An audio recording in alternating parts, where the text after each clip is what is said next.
Well, hello. We finished Ephesians, the last one of the Saturday release videos, and what we're going to do next, we're going to do Deuteronomy, an Old Testament book, one of the books of the law, the last book of the books, what's called the Pentateuch, the first 5 books of the Bible. We've done the odd bits from the Old Testament. I think we did the whole of Isaiah, maybe done 1 or 2 other bits as well. But this is the first book of the law we've done. It's my favourite books of the first 5. It's also one that Jesus quoted many times. It was his favourite, as Jesus inspired the whole of the Bible. Maybe not be a particularly theologically correct statement to say it was his favourite, but anyway, he quoted many times, numerous times, from Deuteronomy. And the title technically means second giving of the law. Deutero for 2, nomo part meaning law. It's perhaps more accurately called the preached law. It is kind of a second giving of the law. If you look at the 10 Commandments, they're in 2 places in the Bible. In Exodus and in Deuteronomy. What's the difference between the 2? Well, the answer is 40 years. The first lot are when they did just come out of Egypt and had all the Red Sea stuff at Mount Sinai, and you got the first giving of the law. Now, if they'd obeyed God, they would have been in the Promised Land not too long after that, but they refused to go in. And it's perhaps better referred to as the preached law. Apparently the law given in Exodus is a more legalistic type of language. In Deuteronomy, it's effectively Moses preaching to the people, preparing them for going into the land and for living in the land. And obviously it's much more immediate. This is going to be relevant to you almost immediately. And now obviously we know, I'm trying to say, Mike, if you want to stay in the land, this is how you need to live. If you do this, things will be fine. You will live long and prosper. Star Trek language. But as we know, they didn't. And eventually with the Babylonians, they were kicked out. The Assyrians had kicked out the northern lot sometime before that. And I think it's important reading Deuteronomy to remember, bear in mind, that God knew Israel was never going to keep this, never going to manage it. Doesn't mean it's irrelevant. Not at all. It expresses the heart of God, and that's why it's still relevant to us. Some, 3,000 years or so later. But they did not keep it. So we're going to look at that, and you'll be used, if you listen to these videos at all, you'll be used to me saying, right, we're going to read chapter 5, verses 4 to 9 from the ESV. Well, you won't be hearing that again, at least for Deuteronomy. You will on the John videos, because we start with the ESV, we'll finish with the ESV. I'm going to read from the NIV. I'll explain why in a moment or 2, but let me first of all give a few general words about Bible translations, which some of you may well be familiar with, some of you might not be. I mean, if you look into things at Bible apps or websites like Bible Gateway or the Bible app comes in various names. You've got dozens and dozens of English translations, and you've got translations in many other languages as well. Why so many? What's the difference between them? Well, I'll give you a very brief overview, because you've got loads on this stuff. Just give you a brief overview. I'm going to express 1 or 2 opinions. Those of you who know me will not be surprised at some of the opinions I express. There don't be too many opinions. It isn't going to be a totally opinionated video.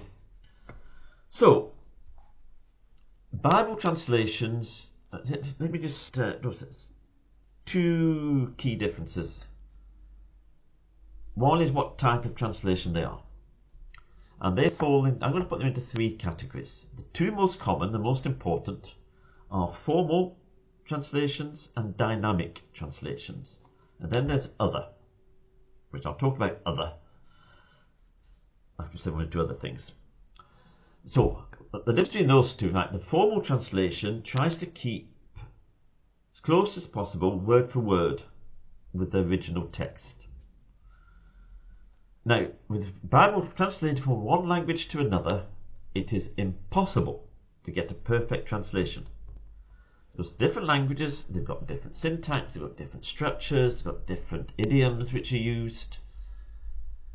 And you cannot get a perfect translation from one language to another. And the Bible, of course, is written in, three main languages, two main languages. Greek and Aramaic and some in Hebrew. And we're translated into English. You can't do it perfectly. So anyone tells you a translation is perfect, they're talking rubbish. They don't exist. Now, one translation may be better than another, it's fair enough, but there's no such thing as a perfect translation. They were based on different texts. With the New Testament in particular, it can be based on either, there are two main groups of text, something referred to as a Byzantine and Alexandrian text, or a critical text and textus receptus. Given sort of Latin names make things seem to have a greater, I don't know, it adds some heft to them. Anyway, what's the difference between these two? Well, if we talk about textus receptus and critical text, now the King James, and of course the New King James, are based on what's called the textus receptus. There's one or two other translations based on that as well. Ones like the NASB, ESV, NIV are based on what's called the critical text. Now, the difference between these two and between the Byzantine and Alexandrian texts are not that great. There are some differences, but they're not that great. We'll come on to that point a wee bit later. Now, formal translations and dynamics, it is the two main translation philosophies, if you like. No one keeps them perfectly, because you can't. Those who favour or try to achieve a formal translation, they have to change things to make it understandable. Now, the ones which go to the formal end of the spectrum are King James, I guess, NASB, ESV. Dynamic can include things like the New Living Translation, Good News Bible. The NIV is kind of in between. I think people would argue whether it's towards the dynamic or towards the formal. It's certainly more formal than the New Living Translation or the Good News. RSV tries to be formal as well, and so on. So the formal ones trying to keep close to the original text as possible. Now, the disadvantage of that, the advantage is obvious. What did it actually say? Let's say what it actually said. The disadvantage of that is that they can be a bit stilted. Whereas the dynamic translations, they can read better. And that's the reason why for Deuteronomy, I'm going to read it from the NIV. I think the NIV gives actually a clearer reading of what goes on. The Old Testament ones, the ESV, I think sometimes is just a bit too stilted for me. Now, the difference between the two texts, critical textus receptus, it's not that great. There are some differences. And go and read John 5:4. Now, if it's there, some Bibles you won't, ESV you won't find it, NIV you won't find it. You might find a footnote, you certainly will find a footnote referring to it, but you won't find the verse in the text, the main text. KJV and KJV you will. That's just the difference between the two source texts which are being used for the translation. But so there isn't enormous difference. I think the critical text is ones based on that are being slightly more accurate, but it's not enormous difference. So you've got formal and dynamic. And the dynamic ones, so they focus more on trying to get the meaning across, and also more happy to sacrifice getting the exact words right. Now, then NIV says somewhere in between, not really. New Living Translation and Good News sometimes criticised have been too not advanced enough in their use of language.